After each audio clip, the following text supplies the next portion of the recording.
We drove two new M4s in the United Kingdom, a manual convertible and a coupe fitted with BMW's dual-clutch automatic gearbox, a $2,900 option, both of which benefited from the $4,750 competition package that now is specified by a majority of buyers on either side of the Atlantic.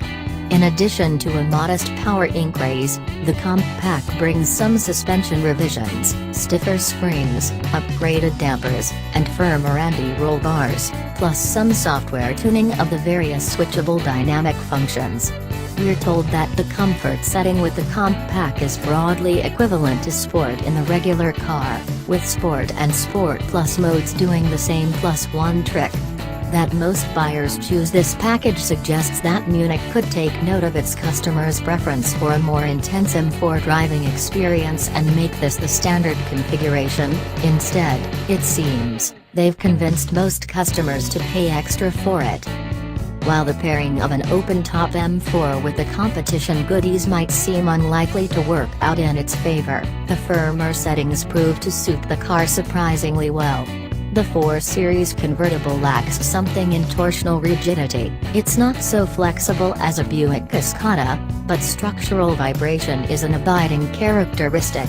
Images in the rearview mirror gain a fuzzy edge, even at low speeds and on apparently smooth roads.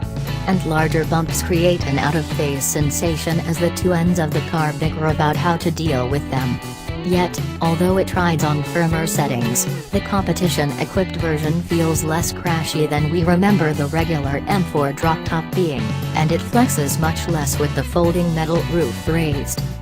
The competition package massages the M4's twin-turbocharged inline-6 engine to produce an extra 19 horsepower, taking the total to 444, but this struggles to make much of a difference against what's placed on the other side of the scale in the open-air model. The convertible is positively obese, weighing over 4,000 pounds, or 505 more than BMW claims for the coupe.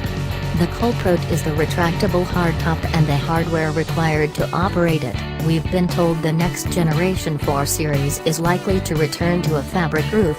So while the open M4 is certainly fast, it is markedly less willing, and less agile, than the coupe.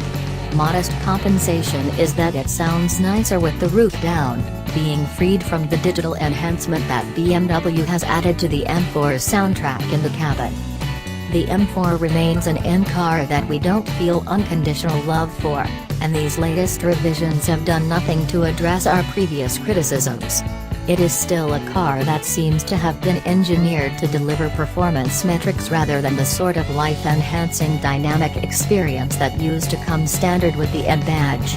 For a better take on what we love about M cars, the advice persists that you could save a bundle and pick the smaller M2.